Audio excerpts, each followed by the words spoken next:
Hello, everybody. It's so great to see you guys. I wanted to touch base with all of you after an amazing weekend at the Livelong Women's Health Summit on women's health and longevity.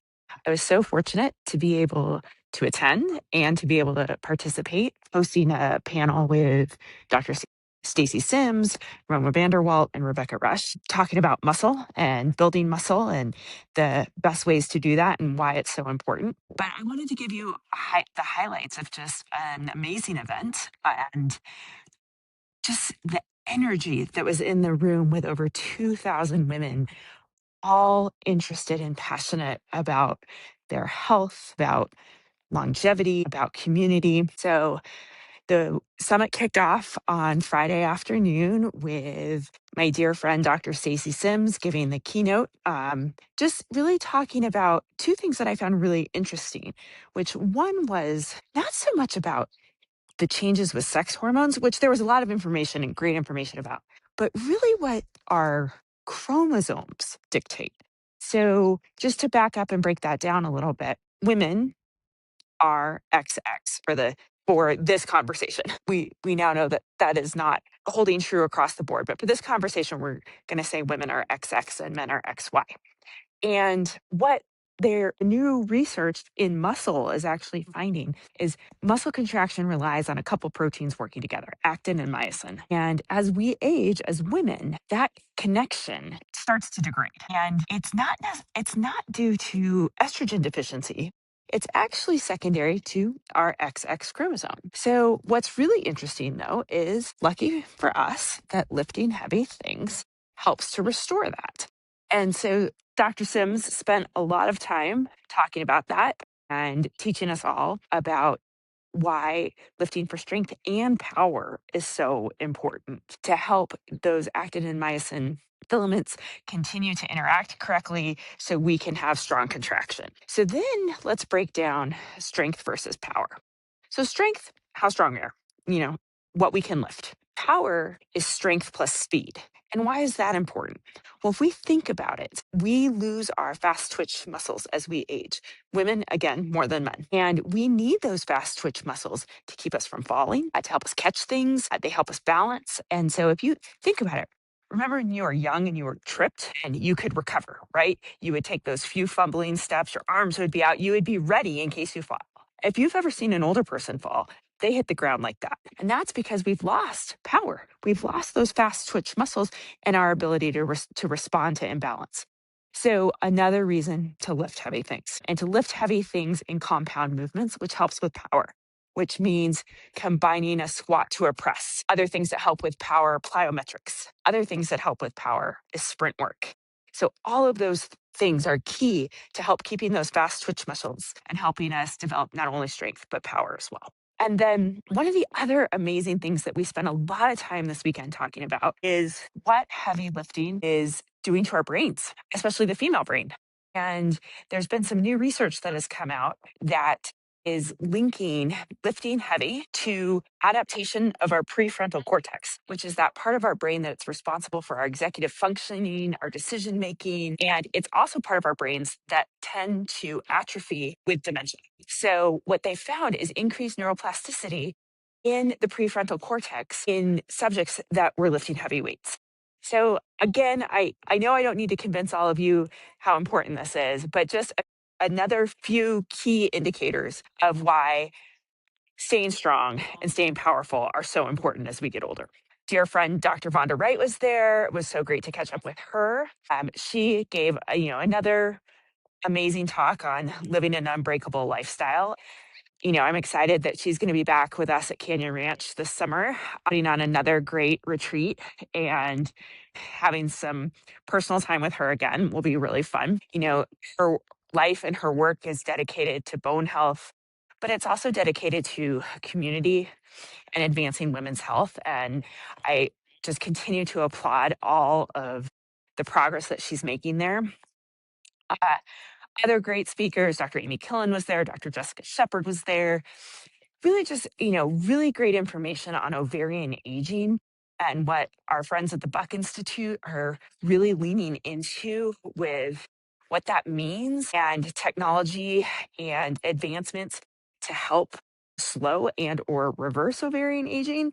So that, more to come on that as that science continues to develop. Talks on sexual health and why it is so important to address symptoms that can affect our sexual health, whether that's vaginal dryness or pain. All of these things can be addressed, and we have treatments and therapies that are very, very effective. So, not engaging in that part of our lives because of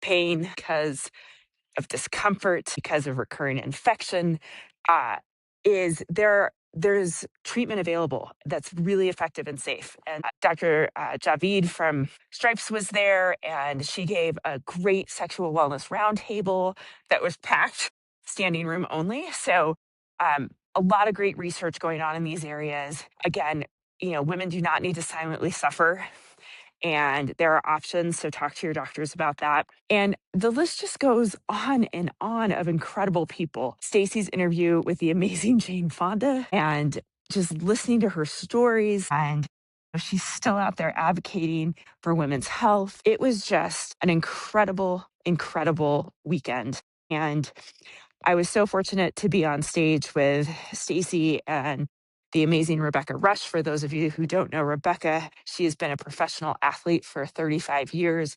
She's an endurance athlete. She's done the Iditarod on her bike several times, multiple world championships. She's made a documentary riding her bike in Vietnam to find her father's crash site. She's just an amazing human and very open, and has shared a lot of her stories with all of us. And Roma Vanderwalt, who is an incredible scientist, exercise physiologist, who is really working on creating platforms of female specific knowledge and female specific data to help wearables interpret data correctly. And so, really, the work that she's doing is quite remarkable. And we got to sit around and talk about our favorite thing is how to build muscle, and continue to encourage women how important this is, that it's never too late to start, and that to break down these barriers of getting in the gym or working out at home and engaging in this type of exercise. And it was amazing.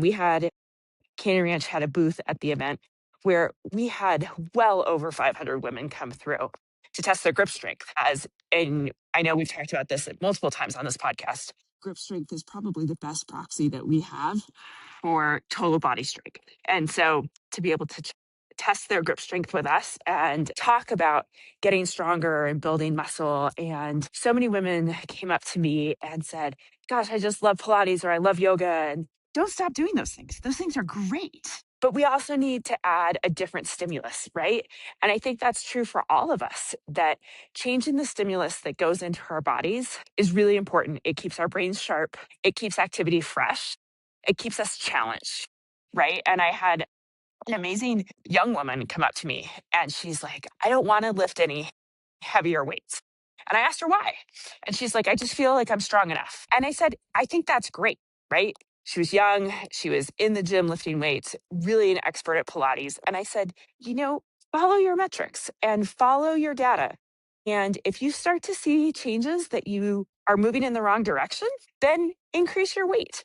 And I said, she told me, she's like, I'm just afraid of getting bigger. And I said, if you're lifting heavy and continuing to challenge yourself, you will likely get stronger, not bigger, not hypertrophy, because we've seen that data over and over again.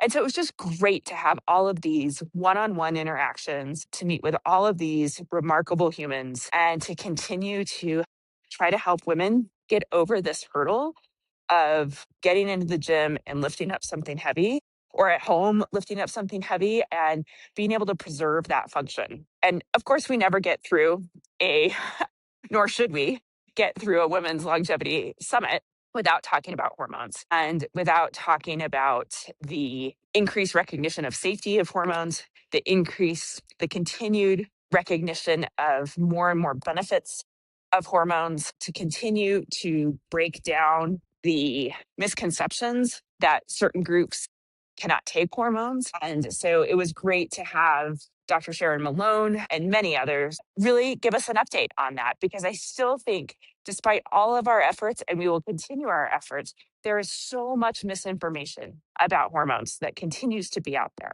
So again, looking at different types of estrogen therapy, if you have risk factors, really finding a healthcare provider that can help you navigate those risk factors, because it may not be a simple yes or no. And so I want every person who listens to this to feel empowered to go have the conversation. And if you don't have a provider in your area or someone that's willing to have the conversation, check out. I spent a lot of time with the doctors from MIDI and Alloy, and they're all doing great work. And they all want to engage in these conversations, and they're willing to listen, they're willing to explore, and not just give a quick yes or no answer.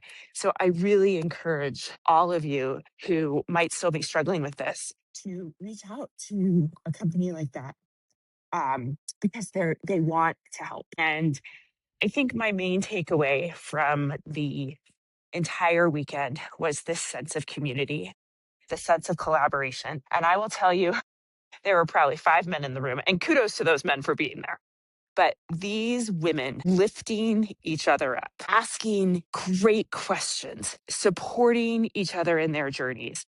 And it wasn't just the participants. And this is why I love being part of this community. It's the experts too. And, I am lucky to be able to call many of these women my friends. I was lucky to be able to do an amazing workout with Stacy Sims and many of my other friends on Saturday morning before we went back to the conference. But what is remarkable is they're all in business. They're all entrepreneurs. They're all trying to increase awareness. And none of it is at the expense of one another. It is the most collaborative, the most supportive group, because we know it takes all of us. We know it takes all of us to lift each other up. We know it takes all of us to advance science. We know it takes all of us to continue to move this field forward. And it was just wonderful, wonderful to be a part of. So I am wishing you guys a great weekend. Hopefully you can get outside. Hopefully you can lift up something heavy. Hopefully you can enjoy some time with friends or family. And just to put a plug, this was Livelong's first summit, and it was great.